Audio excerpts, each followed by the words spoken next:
Hi, this is Rakesh and you're watching Real Technology. In this video, we will show you how to find virus file on your laptop or desktop if you have any virus on your laptop or desktop. So let's follow the steps. So you can perform these steps on Windows 10 and 11 both.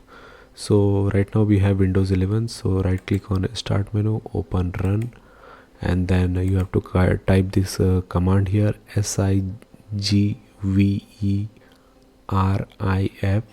and then click on OK. Then this dialog box will open. Here we have three options: Start, Close, and Advanced.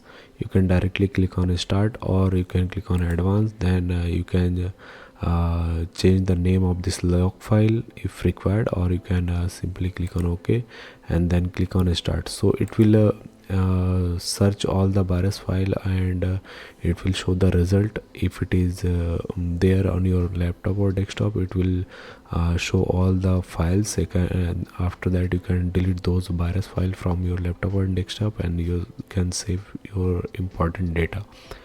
And if it is not there, then it will show that it is clear. So let's wait for a few seconds. It is quickly completing because I don't have much data on this laptop. So actually it is depend on your data size. So it is almost done.